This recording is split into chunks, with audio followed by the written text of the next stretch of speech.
We have Amy Drake and Jenna Crabb. Sorry, is that right? Okay.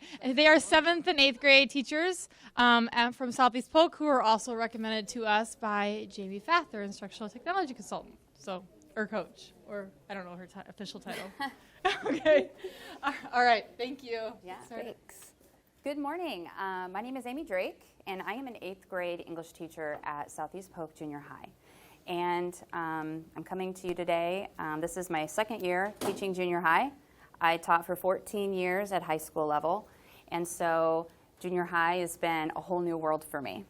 And one of the things that I really had to focus on in these last 2 years, which I did a little bit at high school, but I didn't have to do it as much, is differentiation. I have to do a lot of that with my kids because they are just all over the place, as I'm sure yours are too. So our presentation today is going to help you if you need help in that area, like I did. And I'm Jenna Crabb. I teach 7th grade English Language Arts with Amy at Southeast Polk Junior High. This is my 5th year teaching, but my 4th year in English. My first year, I actually couldn't find a job anywhere in English. I applied like 100 jobs, and just a lot of people wanted jobs at that time, I guess. So, but I did get offered a special education job at Southeast Polk. And I didn't know anything about special education, but I jumped into it. And it just really opened my eyes to, oh my gosh, I can't believe how different all these students are. You know, you've got students reading at a 2nd grade level, and you've got students reading at a 12th grade level in the same classroom. So that really, once I got my English job, it really kind of made me see that it shouldn't be very often that every single student in the classroom is doing the same exact thing the same exact way. It has to be different. It has to be differentiated. And for me, it was like, oh my gosh, how do I do that? I have 30 kids. I have at least 3 different levels that I'm going to try to differentiate. And technology really kind of helped me make that possible, to manage it, to get it out to my students. And that's kind of part of what we're talking about today, too. So if you could go to our shortened URL. Thank you, Michelle. I added the extension and put that on there. So go to the shortened URL or through the doc, because we'll have some links that you'll definitely need to use or go to. So that's up there. Hopefully everybody's there. All right. I think that's kind of where we were. Probably go on to the next one. You can go to the next one, I think. It's probably good. Okay, so we have for you our purpose statement. This is something that our building is really, or our district is really pushing, and we really like it as part of the gradual release model. So we want you guys to know that today we'll understand that technology allows us to scaffold lessons. That's something we're going to talk about a lot, that suits each of our students' current needs. And then we want you guys to show us that you understand by identifying your own readiness level. That's what we're going to do next. And using technology scaffolds that allow student collaboration. That'll be another big part in our classrooms. And we're going to use a scaffolded lesson. This is going to be kind of your little mock task, which we'll explain in a little bit. To collaborate with your peers, we're going to make you guys get up and move a little bit. I hope that's okay. To determine, and our task is kind of focused around determining the pros and cons of using social media in the classroom. Okay. So the really big important thing for us in differentiation is we always have to know our students' readiness level. Where are they coming into us with? What are they ready for? And that's kind of a term that I like to use a lot. It's not knowledge level or ability level, it's readiness level. So we're going to have you guys find your readiness level in regards to technology and collaboration. And Ms. Michelle Hugvari actually showed us this tool too, but you're going to get another chance to use it. This is Snack Poll. It was what she used for the personality quiz, but I really, really like it because a lot of times with formative assessment, it's like, okay, they're going to take this formative assessment, and then I have to grade it, and that takes a lot of time, and then I have to tell them what group they're in, and then it just becomes kind of this long process, but you want it to be more immediate. And that's what this does for you. It'll give you your result immediately after you take it. Now, there are some cons with that with students, especially 7th graders. Oh, you're this group? Okay, well, I'm going to be that group too. So you kind of have to watch that. But I do kind of still like it for that tool. So if everybody could go ahead and either go to this URL or click on the link, it's only a 7-question quiz, and it's just kind of your own personality and preferences in the classroom. And just make sure that when you get done with that seventh question, that you notice or pay attention to what group you're in. It will be either beginner, emerging, or advanced. So just pay attention to which one of those it gives you. So go ahead and take that formative assessment now. We'll give you a little time for that. If anybody has a hard time getting there, let me know. Does anyone need more time? Okay. Okay, so now that you know from your experience in your classroom, what you already know and understand, what you probably use on a daily basis, you have a starting point. And in differentiation, it's really important that we help students start where they are. And so that's the point of beginning with a formative assessment like what you just took. And for Jenna and I, that's something that we attempt to do every single day in our rooms. We want to begin our units, we want to begin our work with our kids where they are. But we want to also bring everyone to the very same point at the end. We want them all to be proficient. That's our goal. And so the other presentations that you guys had a chance to listen to today, which I'm excited about some of these tools, like you guys are, we are actually going to show you them in action. So what we've done is we've developed a lesson and pretending as if we were accomplishing this lesson. So we have developed 3 different levels of this lesson, and you will be working in the lesson that you have been assessed to be in. So we are beginning our presentation where you are. So that's exactly what we would do in class. So if you can see the 3 levels here, you can see the 3 levels and my little infographic here. If you click on Weebly, that's going to take you to my Symbaloo that Jen and I created here. And you can see that they are color-coded. And if any of you have experience using Data Director or any other data-driven program, we rely on these colors to help us figure out where our kids are just at a glance. In our school, after our students take a pretest, kind of like what you just did, they are given a score on each of the standards in their level of proficiency. And those bands are color-coded. So the students who need the most help are red. And it works up to blue, the students who are already testing at proficient. And so we've color-coded our lessons today. So if you are in the beginner, if you need some extra supports, you need those scaffolds to get you to the end, then you are going to work through the orange lesson. If you are in that intermediate group where, I think I know what I'm doing, but I'd like to have a little bit of help, then you are working in the yellow. And then if you are the advanced folks, you know all this stuff already, then you're working with the green. So what we've done here in organizing this thing, the only true tab you really need here is the one with the letter.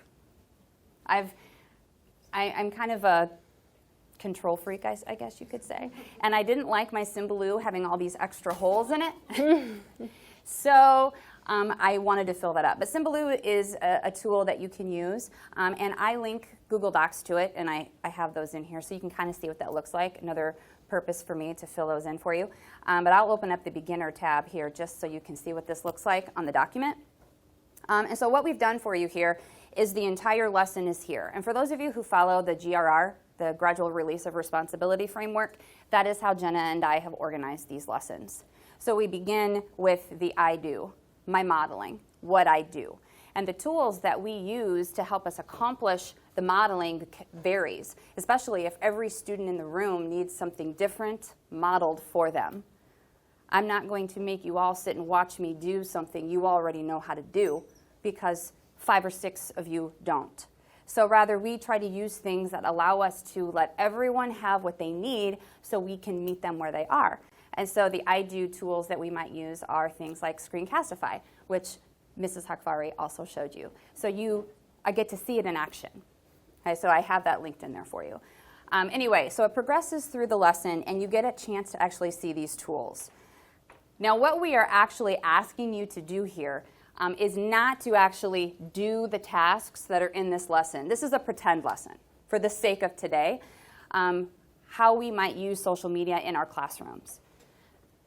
What we want you to do in these lessons is to find the scaffolds, find the differentiation that is related to the level where you are. So if I'm in the beginner level, I want to look, I think I just bammed my mic. Sorry, Zoom folks. If you're in the beginner level, then you are looking for scaffolds and differentiation that are appropriate for that beginner level. And there is a document that we are going to ask you to also look at, and that is, Jenna, help me remember where that is. I don't remember. I don't either. Did we put it somewhere?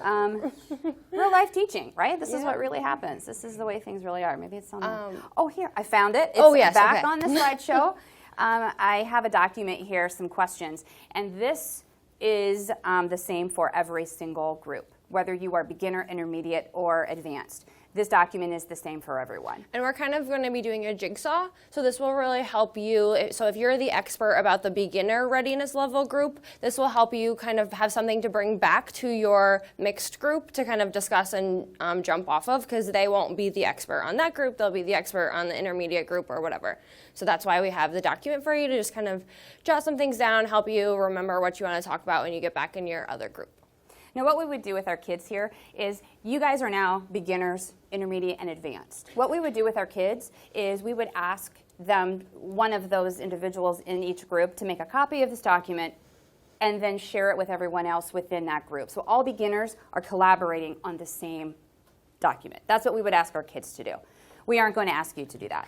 But we are going to ask you to sit with other people who are in the same group as you. So we are going to ask you to move around a little bit today. Okay? We're going to spend just a few minutes together with people who are in the same group and just talk through this document and talk through those scaffolds. Talk through the differentiation tools that we used. And then you will come back to your seats here and collaborate with one another.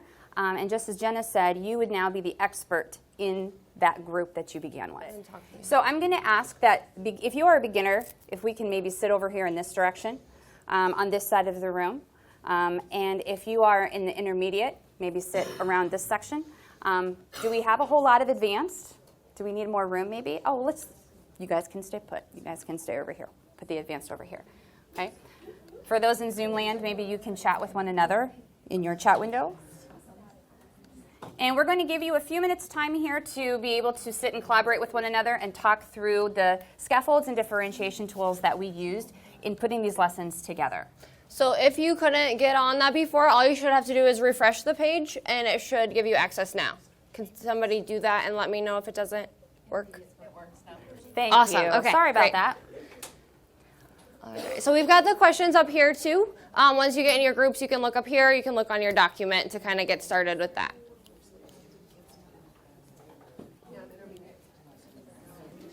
I'm going to go grab my pen real fast. Okay. Okay, guys, we're going to go ahead and talk for a second before I have you start sharing, just so I can kind of give you some direction on what to share about. Awesome. Thank you. So now that you're back in your original group, hopefully you have somebody from at least one of each group so that they can kind of share what they saw.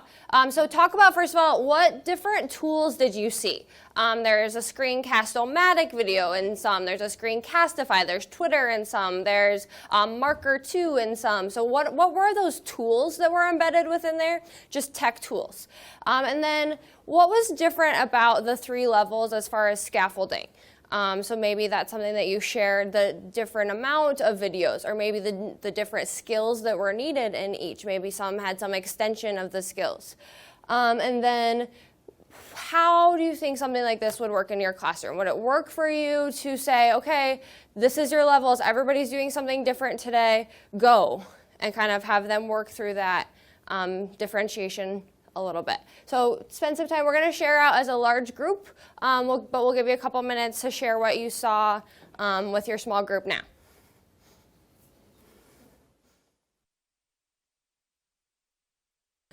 Okay, it sounds like most of our conversations are finishing up, so I would love for us to be able to come back together and hear some of the different groups share out their ideas. So we have back here, We've got our friend with a microphone.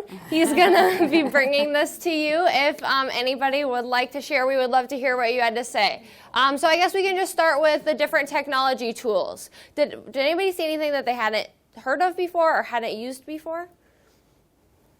Anybody? Yeah.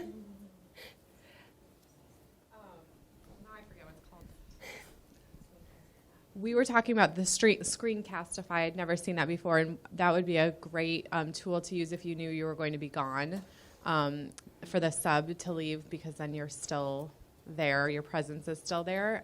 So that would be a great lesson to set up for those days you knew you were going to be gone. Awesome. I've also used Screencastify. My students used it to demonstrate their understanding to me. So that's a powerful tool also. They can do that when I'm gone too, like today. And some of those really advanced kids, they don't need you to model how to write dialogue. Like, they already know how to format their dialogue. But some of those lower kids, their readiness level isn't there. They need to see you model that. So then you can kind of give them that modeling and give them something different. And I use basically everything has some sort of a screencast to start with. So we have the students bring in headphones. If they don't have them, we can provide them. But we have this giant, my co-teacher is all about this, but it's this giant organizational thing with little slots with their name on it. And so they keep their earbuds in there every day. So it's just a thing in our room, and they go get them. And so that works out well. Any other technology tools? Anything new? I know I just hadn't seen the Symbaloo before. Amy showed me that when we started this, and I thought it was a really cool visual representation. You hear a lot about learning maps. It's almost like that. Okay, we can just open it up to both of the other two questions. Did anybody notice anything different about the scaffolding that was provided? Like more videos, less videos? Any thoughts about would you want to try this? Would this work for you? Would your kids struggle with motivating themselves to be independent about it, or? So, go ahead. Yeah. I was just going to ask, do you ever let kids move out of the group that maybe your original survey put them into? You got into it, I'm like, I can do Google Docs. I really want to do Twitter. That's a really good question. I can answer it and then you can answer it. Does that work? I actually had a conversation with a student yesterday who was in the advanced group, and it was a hard conversation to have because she was blowing through things and getting it done like this. And I really didn't think she was applying herself. It wasn't that I didn't think she understood, but we had to sit down and have the conversation. You know, I'm thinking that I'm going to have to move you to a different readiness level group. I'm concerned and I'm worried that I made the wrong decision. And in that case, it motivated her to apply herself more. It wasn't that I made the wrong decision, but there have been times that I have. So I have had to move kids. So yeah, it happens. I do. And I think for me, for my classroom, that's exactly what I want to have happen. I want, from the beginning of the unit, they should be moving. If they're not, I'm not doing my job. Because if my beginners are still in the beginners at the end of the unit, I failed. I need to give them the scaffolds that they need to push them through to get them to proficiency. That's my job. And I've got to do what I need to do to make that happen. As far as my advanced students who are testing in that advanced level from day one, I have the responsibility to give them just as many challenges. And that's hard. That's really hard. They don't get to move out of advanced. They're always probably going to be there, but that doesn't mean that I don't or I shouldn't challenge them in some way. And that's where a lot of my thinking ends up, is that top group. Yeah. So what we wanted to have happen in this mock lesson was to get everyone in the room to the point where we all understand our content goal, and that was that technology can help scaffold lessons. If you were in the beginner group, I think you probably got there from the conversations that we were able to hear. You were able to get there. So all of our levels, beginner, intermediate, and advanced, all understand this content goal, and that's what we want to have happen in our rooms. That's the purpose of differentiation and offering those scaffolds, is we have one purpose as a class today, guys, but we're all going to get there a little different. Every one of us in the room, we do our own thing. We have our art of teaching, and we do that in our rooms. But guess what? We all have one goal, and that's proficiency in the standards. And so that's what we're doing with our kids. And I kind of, along with that, of all trying to reach the same goal, it's always hard for me at the beginning of the year when I start pitching this to kids with readiness levels and color groups. And the special education teacher inside of me just cringes because I'm so terrified that those students are going to feel badly. So it's so much front loading of expectations of we're all different. We all have different good qualities. We all have different skills. I make comparisons between myself and my co-teacher. And something else that I did this year that was so mind-opening to the kids is I asked for 2 volunteers, a tall volunteer and a vertically challenged volunteer. And I had them come up to the whiteboard, and I got on a chair and put a piece of gum above the whiteboard, or 2 pieces of gum. I put 2 pieces of gum, and I said, okay, that's your goal, get to the gum. You both have to do it. And the first one just grabbed it, got my gum, and the other one obviously couldn't. So I said, okay, I'm going to provide a scaffold for you, and I got a chair. And then the student got the gum, and I said, you both ended at the same place, but you needed a little bit more support to get there, and that's okay. And then I took the other piece of gum back from the tall kid, and I put it on the ceiling. And I said, well, now see, I needed to challenge you, because you shouldn't just be able to get it like that. So that was kind of like, oh, like that's what this is about. That's what this means. And I still, if I have a student like, oh, I'm red-orange, I just tell them that. You know, it's not a bad thing. It's just you are at a different place. Your readiness is different, and that's okay. So I kind of liked that this year, that kind of jumping point for that. Okay, where are we? Sorry. So what we want to do is just, you've had a chance to kind of look through these, and so I want to show you what this looks like for me, and then Jenna's going to share with you what this looks like for her. So the art of teaching and how we do our thing. And so for the 8th grade, because that's my focus, you know, I have to prepare them for high school, and so, you know, I have a lot on my plate, as you guys do too. I mean, there are a lot of English standards that we have to cover. We have a ton of work to do. And so formative assessment is ongoing. It is continuous. And so the way that I choose to differentiate in my room is we have, like, you probably have power standards, or you probably have priority standards that you choose to focus on in each unit. That's the way we do things too. So we offer a pretest at the beginning of the unit, and assessing a certain number of standards. And we get results back on each of those standards. I choose to differentiate my room based on the feedback from each and every standard. So just like the graphic gave a different standard, I do that in my room. So I might be working on one particular standard today, and I may have 3 or 4 different groups doing something different every single day. So I differentiate by standard. Our pretest is we are given just a score. Overall, here's where you are. But by standard, here's where you are. Some people choose to differentiate based on that whole score, and I think sometimes that works better. I choose to focus my attention on each standard because I need to get them all to proficiency. I need to get them all there, and so I like to focus independently on each standard. So formative assessment for me, after I get that pretest score, is really important. And so I have this document that I share at the beginning of every single unit after we've taken a pretest. I tell them their overall score, and then I break it down by standard. So this is an example of what our Unit 2 progress report looks like. I have the standards, our priority standards listed, and a place to keep track of their pretest score in that section, because I have students who will be, you know, proficient in one standard and at the beginning level in another standard. And so I don't want to skew my teaching thinking, oh, well, it turns out they're not too low on that pretest score overall. I want to be sure that I'm giving them the scaffolds they need in the area where they need it, because I want to meet them where they are. And then underneath that chart, I ask my kids to keep track of the formative assessment throughout the unit. And so I break it down by standard, and we offer quizzes that are not graded. Well, they're graded, but they're not in the grade book.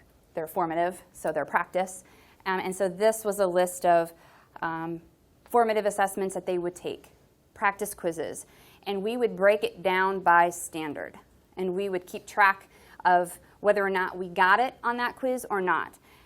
And I don't have a whiteboard, so I'm kind of a visual person, but what this would look like for my kids is the lamb to the slaughter quiz. If they got that dialogue question right, they would put a star there. If they got it wrong, they would put an X. And then as we progress through the unit, they're going to start seeing patterns. They're going to be able to see, oh gosh, I get a star every time on that standard. I get it. Oh, good. Oh gosh, look, I have I've missed it every single time. I need to work on that standard. And so it's not just about me, and it's not just about what I tell them they are. They have to see it for themselves too. And so that's the way that I use formative assessment, for the formative assessment to communicate to them too. And we talked about students working at their own levels. And so this is what Data Director kind of spits out at me after the pre-test scores are put in. You see these colors all over the place? That's what I get back. And this breaks it down by standard, and I can see who's red. Red is my low student. That's my student who needs intervention. That's my student who needs extra help. And I need to focus on getting that student to the green, which is proficient. So red is low, green is high. And so I can see exactly which standard my students need help with. And so I keep track. For each standard, I put students' name in my chart here so I can easily group them. And this goes back to, well, then do you move your students? I move them all the time. I move them all the time. And if I have a document like this, I can just highlight your name, move you over on this column. So tomorrow you're working in this group. Whoop, we need to move back. So it allows me to be able to do that and to keep track of all of that. Because that's another question. How do you keep track of who is where and what? So that's the way I choose to do that. This is just a breakdown of what a document that I might send a student. It has the standards broken down for that unit, and it has some extra work for, or some extra, I don't want to say work, help in those standards. And I have a document like this for every single student. And I make one individually, and I send it to him or her, and they need to work on the highlighted areas. If it's highlighted, that's what you need to do. If it's not highlighted, you're showing me you understand that. And so I send this document to my students, and that's what we work on. And then I just included this, another tool that I use on Weebly. I use Weebly, and this was just, I link my things onto Weebly, and instead of telling students, you're in the red group, I don't communicate that to my kids. I don't tell them that. They know it. They don't need me to tell them. They can see their number on their sheet. Rather, I like to use centers. And so you are going to work in center 1, and we will work you through those scaffolds to get to the bottom center. They don't know that that's the way I'm doing it because I organize it differently. This group is starting with center 4 today. This group is starting with center 1. They don't even know that I'm scaffold. They don't know that I'm doing that for them because I don't communicate that to them. But that's what I'm doing, sneaky. So that's the way that I choose to do it, which is different than the way Jenna does it, which is different than the way you will choose to do it. Do you have questions over anything that I've shown you? I just blew through that really fast. Okay, I'll let Jenna go. So many things. I know, I'm sorry. No, so I do things like Amy said a little bit differently. For most units, I will break it down by standard, but the students they'll know which color group they are for each standard. My example that I'm going to show you is actually a little different because the unit that we're in right now, each standard overlapped so much. There's like language standards with connotation and denotation and similes and metaphors, and then there's the writing standard with descriptive writing. And so they all just overlapped so much. So I actually chose this time to keep it consistent throughout, but they will be moved, and then they still have a formative assessment after each piece of the unit. So I'll show you that, and I'll talk about this other crazy thing here in a second. So I put everything on my class website, and they go here each day to access it. And this is kind of something that is there every single week while we're in the unit. So like I said, I kind of grouped them all together this time, but I don't always do that. It kind of depends on the units themselves. So you can see here there's scaffolding in place for them, and this looks completely different on the yellow one, which if you wanted to go look at, you could, and the blue-green one. So we've got, and it always starts with like a whole class engagement activity where we all come together and do something kind of interesting and exciting for a couple of days that everybody gets to do. That's more like learning styles versus readiness level. But then we've got like some things here are some screencasts, some screencast-o-matics or screencastify that we've talked about. And then there's always a mastery activity. So at the end, and so any instruct or practice, they work with the partner if they want. So it's kind of the we do or we do together part. But then the master it, they have to show me that they can master it themselves. And the master activities are all differentiated for their readiness level. But then the exit tickets are all the same. So that I can see that if they're all in the same spot. So after they take the exit ticket, that's like another formative assessment, and then I determine whether or not they need extra reteaching on that. So it's kind of confusing, but the activity sheet matches up with this thing that you see here, which we call a matrix, and is it's a long process to teach the students how to use it, but then in the end it's worth it because they can keep track of their own goals. And then the other thing that I think is really important within this is that they're constantly revising. I never accept something once and grade it, and that's the grade that you get. They're constantly required to revise it until they can show me that they mastered it. So that's why you'll see here there's a fix, or there's just a signature that they mastered it on the first attempt. Sometimes it takes until the third attempt. Usually after the second attempt, the first attempt, they get written feedback. And then after that, they will get some sort of mini lesson independently with me. I'll sit down and do either one-on-one or a small group mini lesson, and then they'll attempt it again and hopefully master it. And if not, we'll do some sort of other intervention for them. And then that's the same thing with the exit ticket. They have to keep revising it until they can show me that they master it. And these things get kind of crazy. They're written all over by the end of the unit, but then they can see that this part I'm kind of struggling with because it took me 3 times to master it. But this one I'm pretty proficient in. So just kind of a different way of them keeping track of their own progress. And then just one other thing that I started doing a lot more this year is menus for mastery activities to hopefully give them some more choice. And then differentiation isn't all about readiness level, like I said, it's about learning style as well. So I want to try to differentiate that possible learning style for them. And you can see some of the kiddos are on here. But so this is the mastery task option menu for Red Orange. And each of these things has a very explicit modeling video built in, so you can see me or another English teacher modeling that for them, an example. And with writing, that's really huge. And then I'll show you the blue-green one here real quick. It's completely different. And they don't get the modeling. They basically get, if you'll come up, they get a checklist.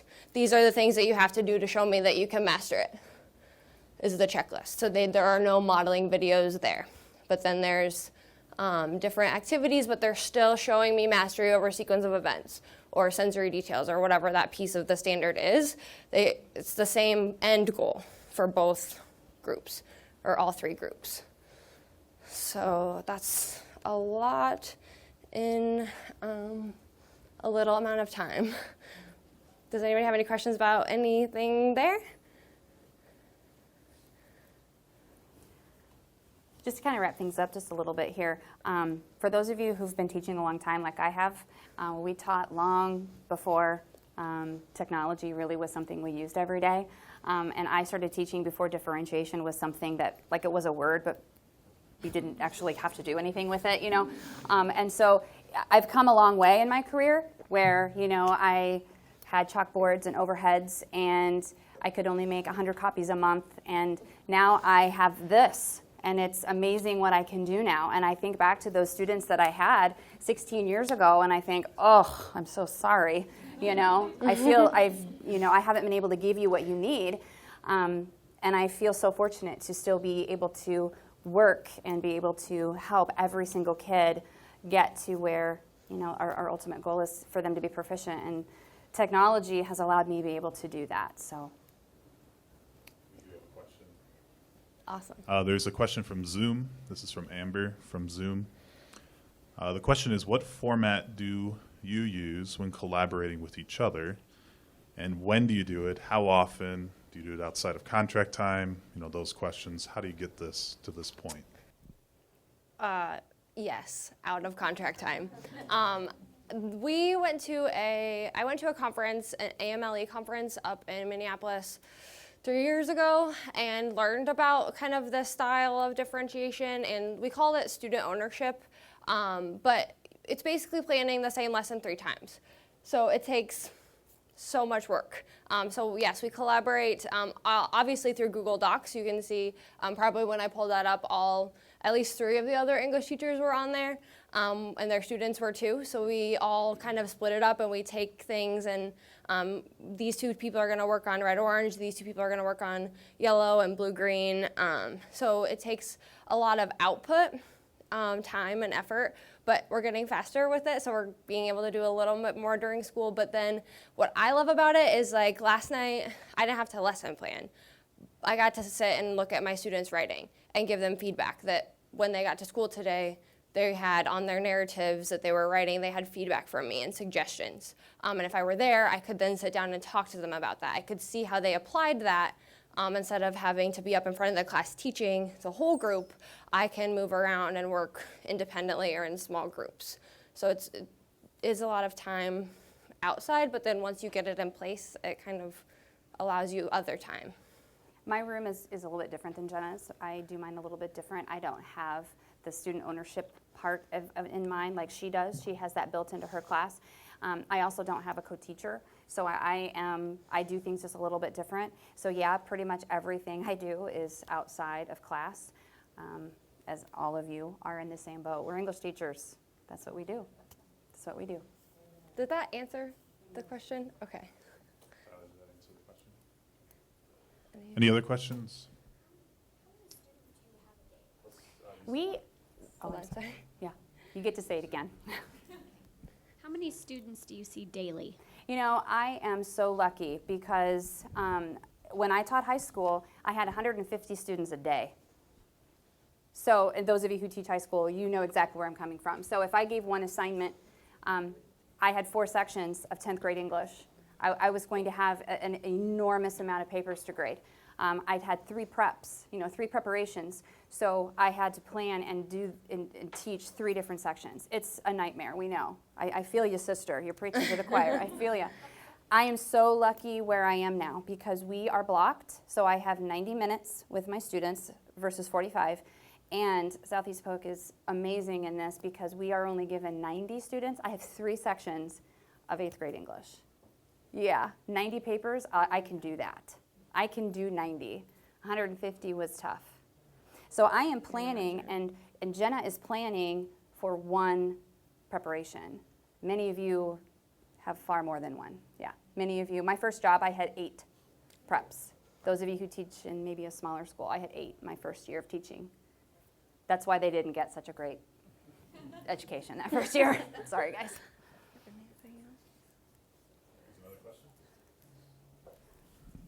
Are you guys a one-to-one school? We are in our classrooms, right? You have Chromebooks, right? Yes. We are not fully in our school, but some teachers have a cart. So I have 31 Chromebooks. So each of my students has a number, and they come in and get it each day. I have seen teachers, though, try to do this without it, and it works, not as smoothly. My first year I did it, I had a paper resource center. And they had to see what color they were for this thing, and then they had to find it in the paper resource center, and then we had stations for them to watch videos, and it worked. Not as well, and it's a lot more work for the teacher too, so it's definitely difficult. I have Chromebooks in my room, but I don't have them all the time because I lend them to the other teachers in my department. So although I have a cart that gets plugged into my room every night, it's not mine. It's my department's, so I share it. I'm going to piggyback off of that too. Not all of our English teachers are one-to-one in their classrooms at the junior high. So while there are other teachers that still are trying to do what Jenna's doing, it's very okay, we know only half of them. We know only the blue and green group needs computers today. So we're going to split half of them across the hall. So that team has been very collaborative and creative in how they have to share their resources and devices. And we do the bring your own device as well too. I know some of those teachers that don't have it, if there's a day that they're gonna all need it, they can use their phone or whatever they have. Any other questions? Okay, let's give them a round of applause. Thank you to Amy and Jenna. Thank you. Oh, sorry, one more thing. Sure. There's a link with all the tools, or a slide yeah. with all the tools. Yes, there is a link on there. Forgot to say that. And you can find all the links on the agenda. One last thing we want you to do on the agenda is to fill out the evaluation form for today to give our presenters some feedback, to give us some feedback.